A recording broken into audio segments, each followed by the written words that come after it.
Mlikuwa mmepiga picha moja iwekwe hapo tu. Kama hiyo kanisa ndiye ingekuwa yenu, lakini si yenu, ni ya huyo, na wewe ni stock.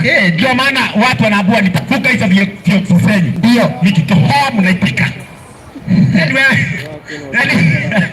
Nitavuka hizo vitu zenyu, ndio huyo aliamua tu kusema waziwazi. Ndio sikiliza hapa, kama hiyo kanisa ingekuwa yenu, ndio sawa sawa, ndio kila sana siku yatolewa kwa sadaka, ndio hiyo sadaka zinaendana na pasta, ndio sawa sawa, ndio kama hiyo kanisa ingekuwa yenu, ndio hiyo sadaka pasta angechukua hiyo sadaka nyingine Njoroge achukue, ndio hiyo sadaka nyingine mtu achukue, ndio hiyo sadaka nyingine Otieno aende nayo, ndio hiyo sadaka nyingine Abija aende nayo, ama hiyo sadaka nyingine kama ingekuwa yenu, lakini kwa sababu ni biashara ya mtu binafsi, ndio maana nyinyi mnakuliaga tu na hao wachungaji, ati pito hapo tunatolea Mungu. Unatolea Mungu na ni mchungaji unatoleaga. Wachungaji washirika si wa Yesu, ni wa wachungaji hawa. Mungu alisema chakula chao. Hebu nisomee, ndio usikie vile Mungu anaitaka mapastors, ndio au na sio sisi hata sisi tumepata hiyo Biblia imeandikwa na tukasoma tukajua Mungu kila alitaka na kila hataka kila atakangi, na kwa sababu pastor hataki kuambia watu kila Mungu anataka, naye Mungu akaamua kuna wakati itafika mapasta hao wapigano na wao. Hebu sikia, ndio nisomee Zekaria, ndio haya Zekaria 10:3. Mungu atakuja kucheza na wachungaji? Hapana. Na sisi sio mapastors tafadhali. Sisi sio mapastors. Na sisi hatuongeagi habari njema. Hapana. Ati habari yenye inaweza kufurahisha moyo. Hapana. Sisi tunaongea habari ya kweli. Yaani ujumbe wa kweli. Na ukweli unakuwa mchungu. The truth is bitter. Ndio.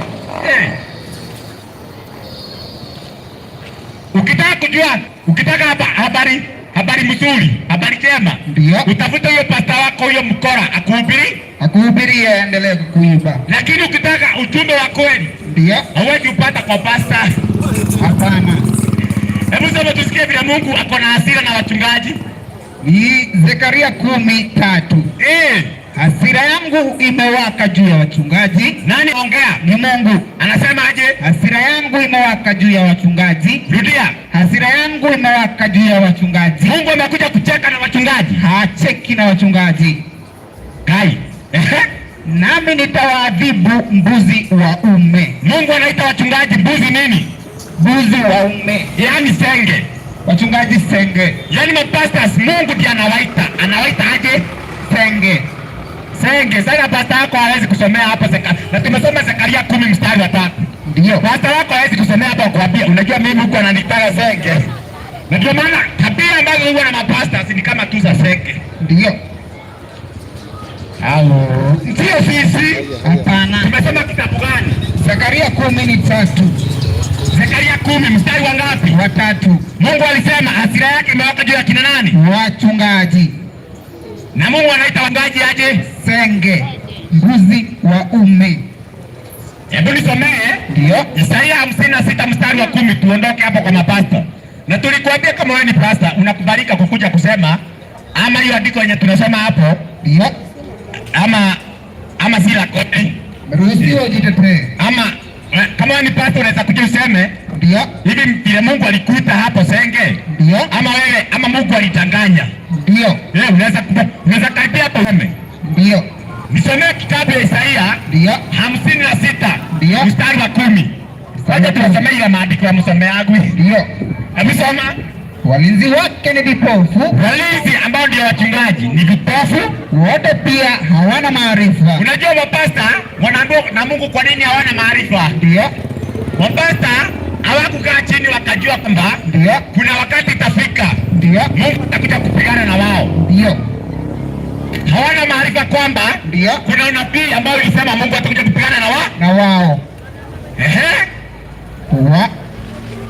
Wote ni mbwa. Wote ni nini? Ni mbwa. Mungu anaita wachungaji aje? Mbwa. Endelea.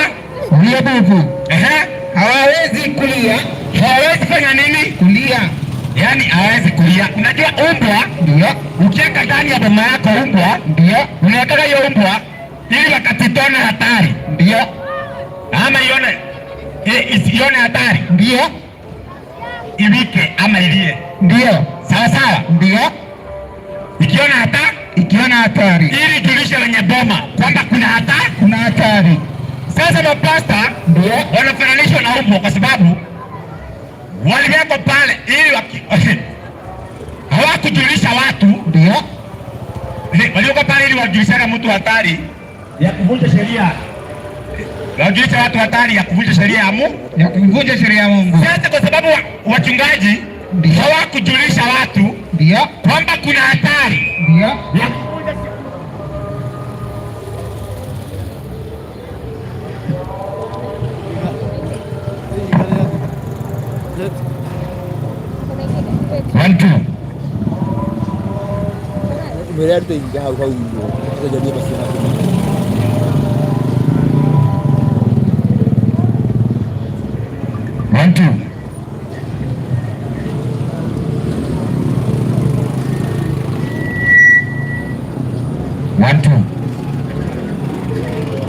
kwamba kuna hatari. Mapastors hawakujulisha watu kwamba kuna hatari ya kuvunja sheria ya Mungu. Kuna hatari ya kuvunja sheria ya Mungu.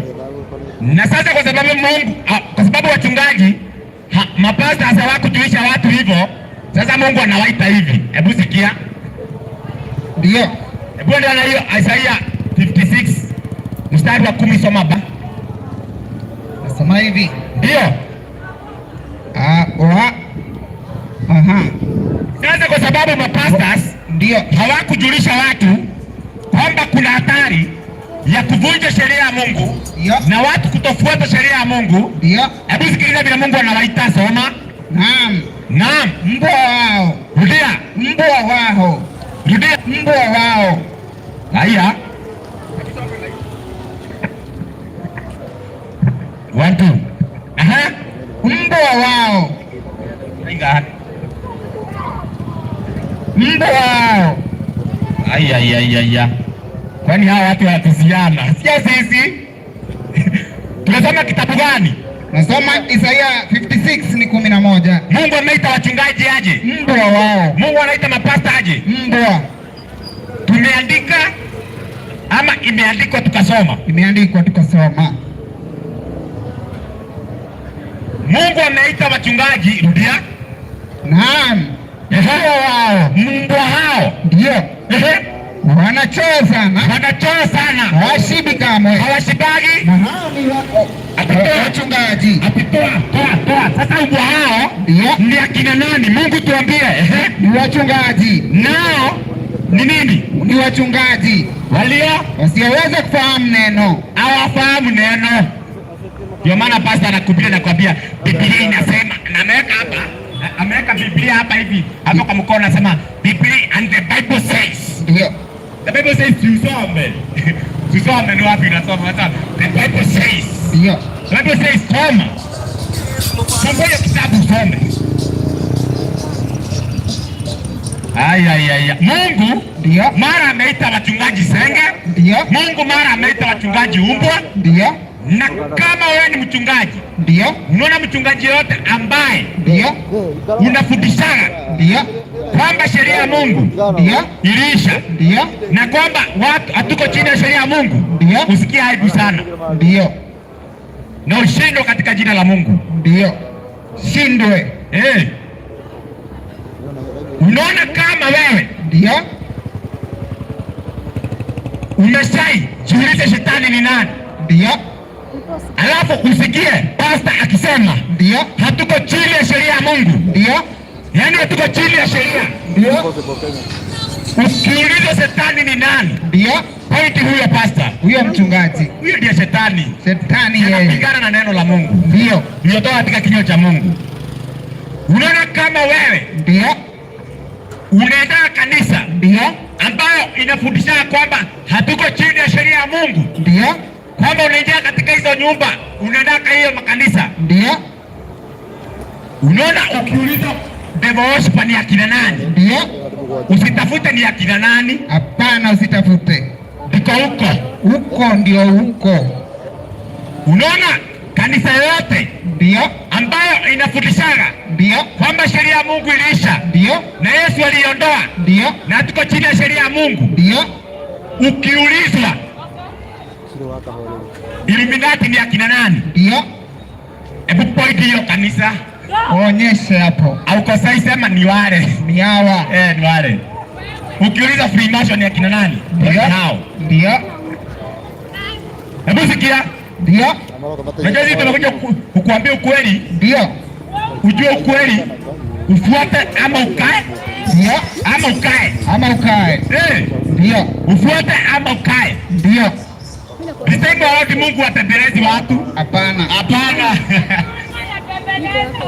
Siku hizi nowadays amewapembeleza sana. Ni usikie kile Mungu ameagiza, ndio utii uishi milele, ndio ama ukatae kufuata sheria ya Mungu, ndio ukufe uzikwe. Ukufe uzikwe. Oi, wale wako. Hebu sikia hapa. Ndio. Mungu ameita wachungaji mapastors aje? Mbwa wao. Mungu ameita mapastors nini? Mbwa wao. Ni pastor yote ambaye anafundisha kwamba sheria ya Mungu iliisha. Unaona pastor, ukipatana pastor anasema hivyo. Ndio. Kuwa unamuuliza mbwa hii bado unadanganya watu. Wewe ni mbwa. Haukosei?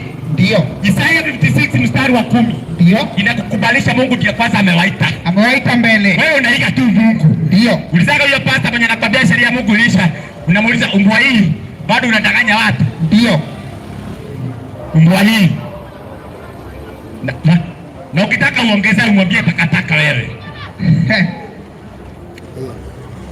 Yaani wewe unaweza sema huko chini ya sheria ya Mungu. Sikiliza hapa. Ndio.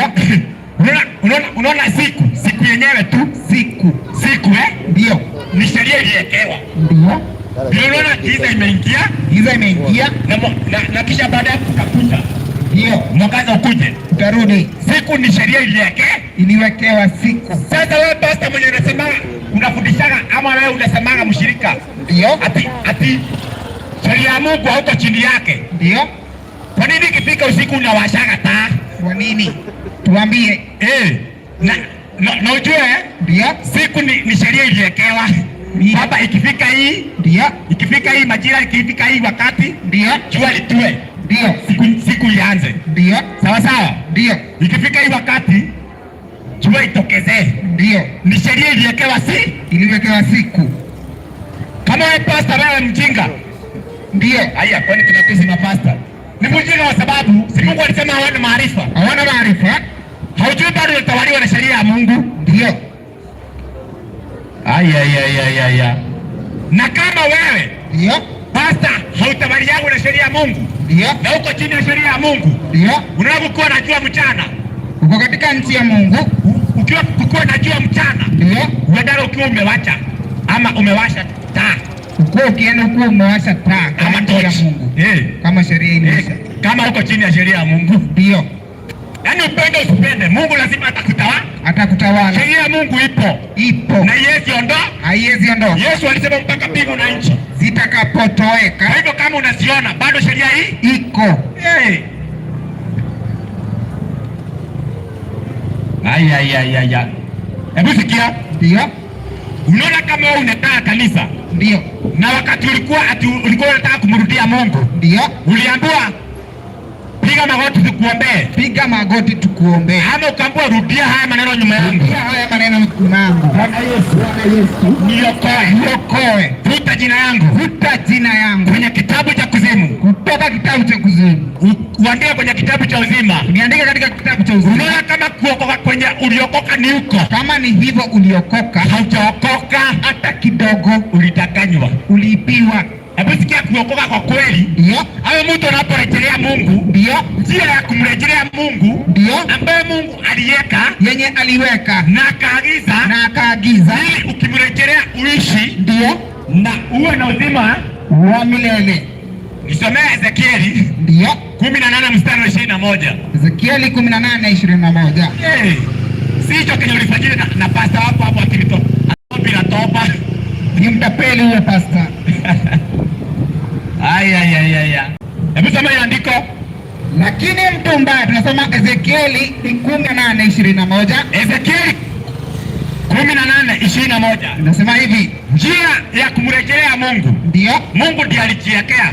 Ndio. Alisema ni gani? Lakini mtu mbaya akigairi na kuacha dhambi zake zote. Lakini mtu nini? Mbaya akigairi awachane na dhambi zake zote alizotenda. Akigairi na kuacha nini? Dhambi zote alizotenda. Na kuzishika amri zangu zote. Unaona kama ulikuwa mwizi? Ndio. Sasa umegairi? Ndio. Na umeacha wizi? Ndio. Unaona kama ulikuwa unazini? Ndio. Sasa umegairi? Ndio. Na umeacha kuzini? Ndio.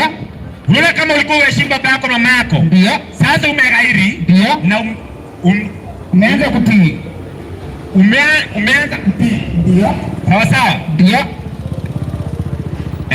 Na kutenda yaliyo halali na haki. Na kutenda yaliyo halali na haki. Hakika ataishi hata kufa. Hakika atafanya nini? Ataishi hata kufa. Hiyo ndio inaitwa uzima wa milele. Ataishi hatafanya nini? Hata kufa. Hapa kuna pale umesikia rudia maneno nyuma yangu? Hakuna. Ati Bwana Yesu. Hakuna. Niokoe. Ni watapeli wakora.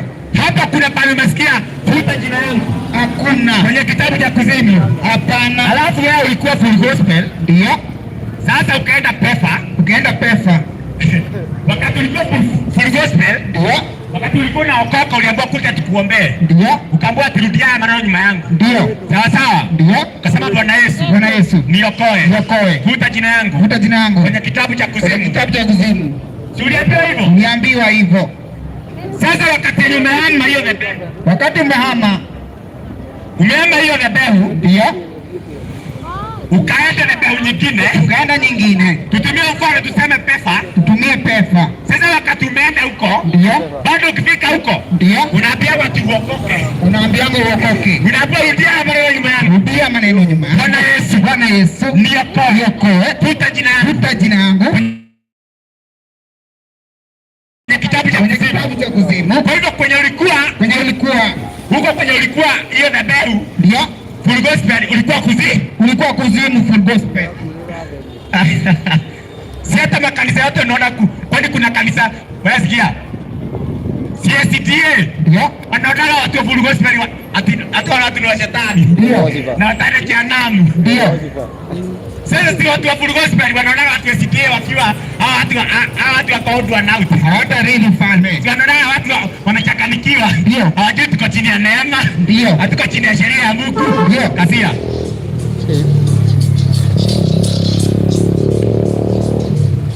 Yesu ndio mambo inaendelea. Hiyo ni jambo imekuwa ikiendelea. Sikia. Ndio. Watu sikia kitu ya kwanza tuliangalia Yesu aliagiza mambo ya maombi. Na Yesu aliagiza na kanisa hawafuatagi. Hawafuati hata moja. Unajua sisi hatukuwa tumeomba. Ndio. Sisi tuliombea kwa nyumba na tukakuja. Kabla tukuje hapa tulikuwa tumeomba. Ndio. Ndio maana hatukuwa tumeomba. Ndio. Yaani ndio maana hatujaomba. Ndio. Wewe. Yesu. Sasa siku ya leo katika makanisa yote. Ndio. Kuna kanisa isemagi Bwana Yesu asifiwe? Hakuna hata moja. Kuna kanisa wala imtukuzi Yesu? Hakuna hata moja. Kuna kanisa ipea Yesu tukufu? Hakuna hata moja. Aya. Hebu tutakuja hapo. Ndio. Sawa? Ndio. Tumebakia dakika kama 5. Ndio. Sikia tutakuja hapo. Ndio. Sikia hapa. Ndio. Si hata tumesalimiana sisi? Bado. Unajua hatujasalimiana bado kwa sababu tulishindwa tutawasalimia salamu gani? Ndio. Kwa sababu tukisalimiana ile salamu Yesu aliagiza. Ndio. Haya, ukaanza kusikia ndio hiyo ile kikundi ambayo imewekewa ipikadi, mpigwa marufuku. Ungesikia ndio wale ile kikundi. Ndio. Yesu.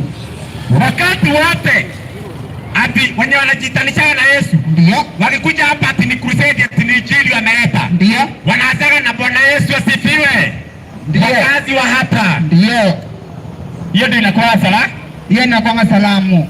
Wanarudia asifiwe sana. Hebu nisomee Luka 10 mstari wa 5. 15. Sikia salamu yenye Yesu aliagiza. Ndio. watu wakuwa wanafuana, ndio, ama wakuwa wanasalimiana, ndio, tusikie ama ni praise God ama ni praise Jesus. Na nyumba yote mtakayoingia, Yesu alisema nyumba yote mtakayoingia, ndio, semeni kwanza, mseme aje? Amani iwemo na nyumba humu. Mseme amani iwemo na nini? Na nyumba humu. Yesu ndio ilikuwa salamu, ilikuwa salamu. Ndio.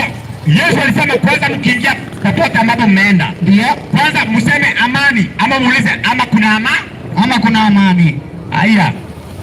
Hiyo ndio kusema shalom, ndio kusema dayo, na ndio kusema na Kikuyu dayo. Ndio. Sasa ukisema dayo. Sasa tulianza na Kikuyu. Ndio. Tulianza wimbo ya Kikuyu. Ndio. Sasa tukisema dayo. Wewe ukaanza kusikia ndio hao Mogeke. Ndio kikundi kimepigwa marufuku. Sasa kusema dayo ni kusema shalom. Ni kusema shalom. Ni kusema amani. Ndio. Sasa kwa sababu Yesu alifundisha hiyo salamu Luka 10:5. Ndio. Yesu alikuwa Mogeke. Ai. Hakuwa. Sibafi Yesu ni wa Mogeke. Hiyo ndio salamu Yesu alisemaga isalimianago. Ndio. Hebu tusikie mayeye Yesu. Ndio. Alikuwa akizingatia kenye alikuwa anafundisha. Ndio. Hebu nisemee. Ndio. Yohana 20:26.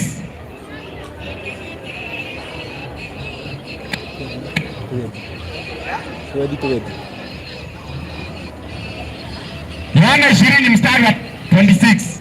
Inasema hivi. Inasemaje? Basi baada ya siku 8, wanafunzi wake waliokuwamo ndani tena, ndio, na Tomaso pamoja nao, ndio, akaja Yesu na milango imefungwa. Sikia. Akasimama sikia. Ndio. Yesu akaja, ndio, na milango ilikuwa imefungwa. Wacha tusikie Yesu alipokuja, ama alikuja akawaambia praise God Petro. Ndio. Ama praise God Tomaso. Ndio. Praise God Thomas. Ndio. Wacha tusikie Yesu. Ndio. Ama kile alifundisha ile salamu alisema. Ndio. Ama ndio alikuwa tayari akisalimiana. Soma. Akasimama katikati akasema. Yesu akasimama katikati yao akasemaje? Amani iwe kwenu. Yaani amani iwe kwenu. Shalom, shalom. Dayo. Hiyo ndio ilikuwa salamu. Hiyo ndio ilikuwa salamu. Ndio. Na ndio salamu Yesu alifundisha. Hiyo yenye Yesu asifiwe. Ndio. Hiyo salamu ilitoka wapi pastor? Atuambie. Unafuataka Yesu gani? Yesu. Wewe unakubariki utukufu huo. Wewe unakubali utukufu. Unasomea kitabu. Ndio. Ya Injili ya Yohana 5 mstari wa 41. 41 ni Yohana 5. Ati kwa kanisa sasa unasikia. Unasikia kwa makanisa unastahili kuabudiwa. Unastahili Yesu. Unastahili kuabudiwa. Unastahili Yesu. Unastahili kuabudiwa. Unastahili Yesu. Unastahili kuabudiwa. Unastahili Yesu. Unapokea huo utukufu. Injili ya Yohana 5 ndio mstari wa 41. Soma. Mimi sipokei utukufu kutoka kwa mwanadamu. Ninyi mnasema Yesu asifiwe? Ndio. Yesu anasema hapana, sitaki. Songulia. Mimi sipokei utukufu kwa mwanadamu. Gai. Yesu apokea utukufu kutoka kwa kina nani? Wanadamu. Lakini sasa hizo wanasema anastahili kuabudiwa. Wewe. Wanaabudu Yesu mkora.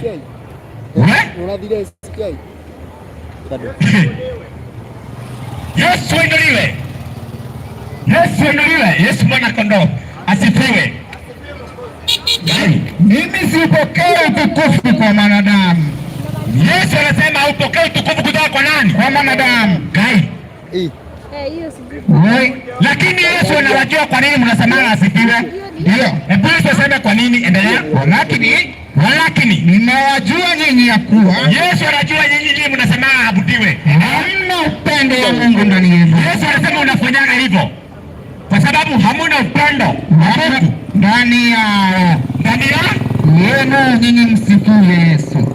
Sikia, upendo wa Mungu ndio ni aje, ama kumpenda Mungu ni nini? Ndio tusomee waraka wa kwanza wa Yohana 5:3 ili ujue ndio kwa nini makanisani wanasemaga hivyo.